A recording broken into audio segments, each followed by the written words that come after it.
Exam के लिए अगर आपको रहना है अपडेट तो ज्वाइन करें टेक्निकल स्मार्ट क्लासेस, जिस पे आपको मिलेंगे सारे इंपॉर्टेंट क्वेश्चंस और उन क्वेश्चनों से रिलेटेड हिंट। तो आप सब्सक्राइब कर लीजिए फटाफट से, क्योंकि आपको एग्ज़ाम से रिलेटेड इंपॉर्टेंट टॉपिक्स के साथ साथ आपको कुछ लेटेस्ट में कुछ भी हिंट मिल सकता है एग्ज़ाम में, कैसे आप एग्ज़ाम में आप आंसर कैसे देना है, ये सब आपके लिए। तो आप सब्सक्राइब कर लीजिए फटाफट से। आप देख लीजिए कि इस 4वीं यूनिट में आपको क्या क्या इंपॉर्टेंट क्वेश्चन है। तो 4th unit based fully JavaScript पर बेस्ड है। जावास्क्रिप्ट के 3 से 4 टॉपिक है जिस पे आपको पूरी यूनिट घुमाई हुई है। तो क्वेश्चंस वो आगे पीछे करके भी पूछ सकते हैं। मैंने आपको टॉपिक जावास्क्रिप्ट के मालूम होना चाहिए। जावास्क्रिप्ट के बहुत सारे वीडियो मैंने इसके पहले आपको डाल रखे हैं, वीडियो आप देख लीजिएगा, बहुत ईजी लैंग्वेज में। तो स्टार्ट कर लेते हैं। जावास्क्रिप्ट के 3 से 4 टॉपिक पे ही ये पूरी यूनिट डिपेंडेंट है। तो क्या क्या इंपॉर्टेंट टॉपिक है देख लेते हैं। सबसे पहला जो है जावास्क्रिप्ट के बारे में पूछा गया है कि जावास्क्रिप्ट क्या है और इसके यूज़ क्या है, एडवांटेजेस और डिसएडवांटेज क्या है, जावास्क्रिप्ट क्यों इतनी यूज़ की जाती है, ठीक है। और जावास्क्रिप्ट में वेरिएबल क्या होते हैं, डेटा टाइप क्या होते हैं, सिंटेक्स क्या होते हैं, तो एक्सप्रेशन कैसे होता है, जावास्क्रिप्ट का सिंटेक्स का मतलब एक ही क्वेश्चन है लेकिन इसको घुमा फिरा के 4-5 क्वेश्चन बन जाते हैं। एक टॉपिक अगर आपका अच्छे से बन जाएगा तो आप इसके बारे में लिख सकते हो, चाहे वो क्वेश्चन ऊपर से ज़्यादा पूछे चाहे नीचे वाला पूछे, मतलब एक टॉपिक पर 3 से 4 क्वेश्चन बन रहे हैं, ठीक है। तो एक टॉपिक कंप्लीट कर लीजिए, ऑटोमेटिक आपके 3 से 4 क्वेश्चन बन जाएंगे। देखिए किस तरीके से आंसर है इसका।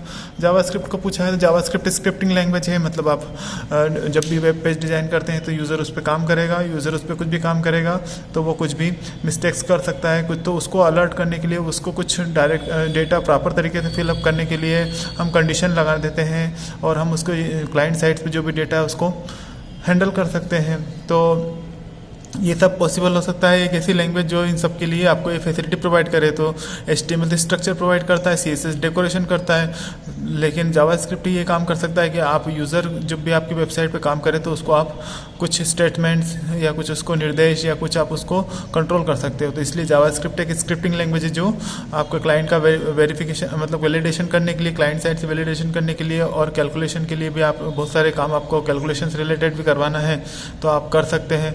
और डेटा यूज़र का जो डायनामिक डेटा है उसको भी आप क्या कर सकते हैं, चेंज कर सकते हैं जावास्क्रिप्ट के थ्रू, ठीक है। अगर मान लो वो लोअर केस में लिख रहा है तो आप उसको अपर केस में कर सकते हैं। मतलब डायनामिक मतलब जो रन टाइम पर जो डेटा डलेगा, जो फिक्स नहीं होता वो डेटा, उसको भी हम चेंज कर सकते हैं जावास्क्रिप्ट के थ्रू, ठीक है।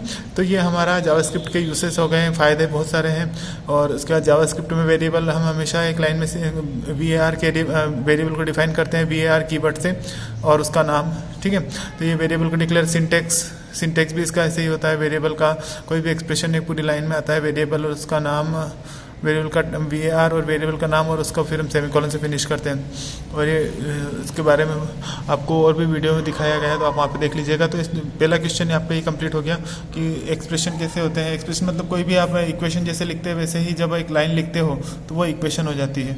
और सिंटेक्स मतलब उसको लिखने का तरीका कि आप इक्वेशन को किस तरीके से लिखोगे, मतलब जावास्क्रिप्ट में आप कोई भी लाइन एक्सप्रेशन लिखोगे तो वो एक्सप्रेशन किस तरीके से लिखोगे।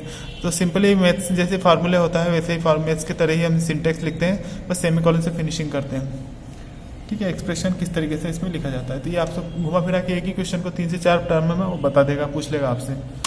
अगला क्वेश्चन देख लेते हैं। Event handled in JavaScript given example. मतलब इवेंट क्या होती है, जब भी हम कंप्यूटर पर काम करते हैं तो हमारे कंप्यूटर के आसपास बहुत सारी एक स्टेट से दूसरी स्टेट में हम जाते हैं। सपोज करें हम माउस को क्लिक कर रहे हैं, माउस को उठा के रख रहे हैं या फिर कीबोर्ड को इधर का उधर उठा के रख रहे हैं, कीबोर्ड से कोई बटन को अपन प्रेस कर रहे हैं, दबा रहे हैं, या कीबोर्ड से कोई बटन को अपन छोड़ रहे हैं। तो इस एक से दूसरी स्टेट जब हमारा फॉर्म सबमिट हो रहा है या फॉर्म लोड हो रहा है तो ये क्या हो रहा है, हमारे कंप्यूटर की जो स्क्रीन है या कंप्यूटर की जो डिवाइस है इनकी क्या होती है, स्टेट चेंज हो रही थी। जब एक स्टेट से दूसरी स्टेट में परिवर्तन होता है तो वो बन जाती है इवेंट। तो हम इस इवेंट पे कोई टास्क काम करवा सकते हैं, तो ये होता है इवेंट हैंडलिंग। अब जैसे ही मान लो कोई यूज़र अगर आपकी साइट पर बटन पे कोई क्लिक करता है तो ये इवेंट क्या हो गई, बटन क्लिक। तो बटन क्लिक पे हम कुछ कोड लिख देते हैं कि भैया हेलो, या हम किसी उसको मैसेज दे सकते हैं या फिर किसी फंक्शन को कॉल कर सकते हैं। तो ये इवेंट हैंडलिंग होती है। तो इवेंट्स क्या होती है और इवेंट के बारे में ही आपको बताया हुआ है। तो ये डॉक्यूमेंट ऑब्जेक्ट मॉडल, मतलब जो जावास्क्रिप्ट है पूरा डॉक्यूमेंट ऑब्जेक्ट मॉडल पे ही काम करता है, मतलब पूरे वेब पेज को एक डॉक्यूमेंट मानता है। और इवेंट मैंने आपको बताया कि एक स्टेट से दूसरे स्टेट पर क्या चेंजेस होने पर क्या होती है, इवेंट बन जाती है। जैसे मान लो आपने माउस को कीबोर्ड पर अगर कोई बटन प्रेस किया तो एक इवेंट बन गई, आप उस बटन प्रेस किया और उसको छोड़ा तो दूसरी इवेंट बन गई। ठीक है, बटन की डाउन, की अप और की डाउन, ठीक है, बटन क्लिक किया तो माउस क्लिक किया तो ये सब इवेंट्स हैं, ठीक है। तो ये डॉक्यूमेंट ऑब्जेक्ट मॉडल और इवेंट्स पे आपको एक क्वेश्चन बनेगा, चाहे वो घुमा फिरा के इन चारों पांचों में से कुछ भी पूछ लें। जैसे आप जब आप कोई भी वेब पेज रन करते हो तो फॉर्म होता है, फॉर्म क्या होता है, जब लोड होता है, जब हमको दिखाई देता है तो वो लोड होता है, तो कौन सी इवेंट फायर होती है, ऑन लोड।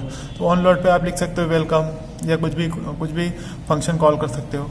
अनलोड मतलब जब आपका फॉर्म आप क्लोज करते हो तो वो क्या होता है, अनलोड इवेंट फायर हो जाती है, ठीक है। माउस ओवर, अगर मान लो आपने किसी एलिमेंट के ऊपर माउस को ऊपर घुमाया तो वो माउस ओवर हो गया।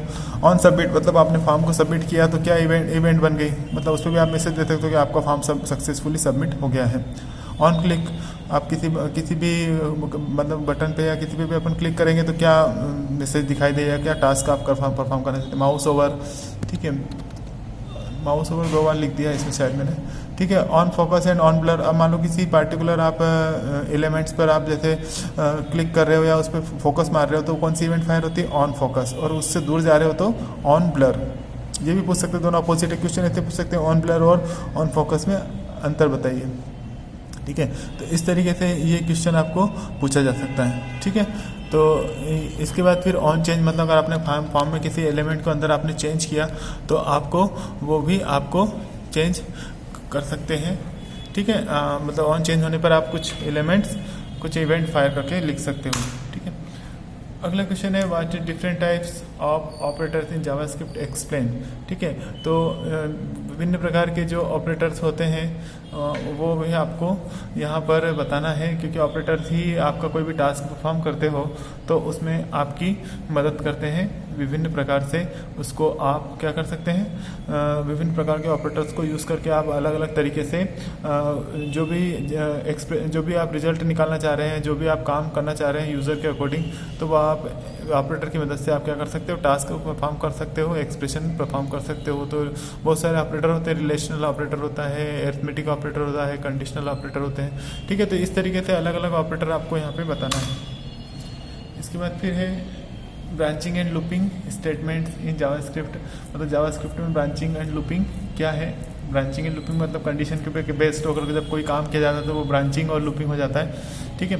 तो ब्रांचिंग और लूपिंग में जैसे आप इफ एल्स आते हैं, लूपिंग आपको मालूम है एक टास्क आप दे दो वो बार बार रिपीट करता रहता है जब तक कि वो काम कंप्लीट नहीं हो जाता, ठीक है। तो ब्रांचिंग और लूपिंग ये फिल्स, ये देखो क्वेश्चन घुमा फिरा के पूछ सकता है। क्वेश्चन टॉपिक है कि ब्रांचिंग एंड लूपिंग टॉपिक है कि, लेकिन क्वेश्चन 4-5 बनते हैं। इफ एल्स को पूछ ले, इफ को पूछ ले, if then else if ladder पूछ ले, या फिर लूप के टाइप पूछ ले, या लूप के बारे में पूछ ले, या डिफरेंस पूछ ले। मतलब एक ही टॉपिक पे 4 क्वेश्चन है, ठीक है। इसके बाद फंक्शन के बारे में पूछेगा। फंक्शन क्या होता है कि जब हम बहुत बड़े काम को, बड़े बड़े प्रोग्राम को छोटे छोटे टुकड़ों में लिखते हैं और एक साथ उसको हम रीयूज़ भी कर सकते हैं, कितनी बार कॉल कर सकते हैं, एक बार बना के कितनी बार कॉल कर सकते हैं, वो होता है फंक्शन। फंक्शन को कितनी बार कॉल किया जा सकता है, फंक्शन छोटा प्रोग्राम होता है। तो फंक्शन किस टाइप के होते हैं, फंक्शन 2 टाइप के होते हैं, इनबिल्ट होता है और हम खुद भी बना सकते हैं।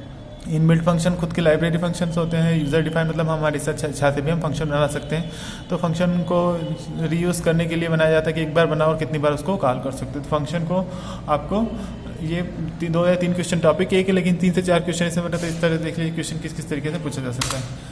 इसके बाद फिर what is array in JavaScript explain with example, मतलब आपका जावास्क्रिप्ट में एरे क्या होता है। एरे मतलब एक जैसे डेटा टाइप को स्टोर करने के लिए और बहुत सारे ऑपरेशन परफॉर्म करने के लिए यूज़ किया जाता है। तो उसमें आपको ये काम जावास्क्रिप्ट में भी आप कर सकते हो एरे के थ्रू।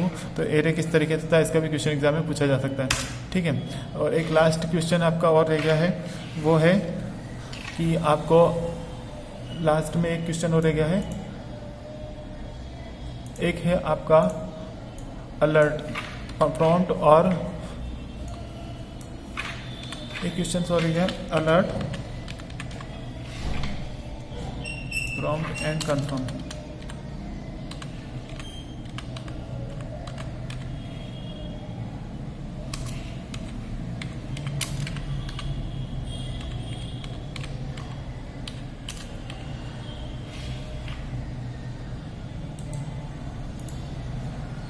ये क्या है और इसको समझाना है, ठीक है। अलर्ट बॉक्स, प्रॉम्प्ट और कंफर्म बॉक्स क्या होता है, तो ये आपको एग्जाम में क्वेश्चन पूछा जा सकता है, व्हाट इज या एक्सप्लेन, ठीक है। तो जब भी आप यूज़र को कोई इंफॉर्मेशन पे अलर्ट करना चाहते हो,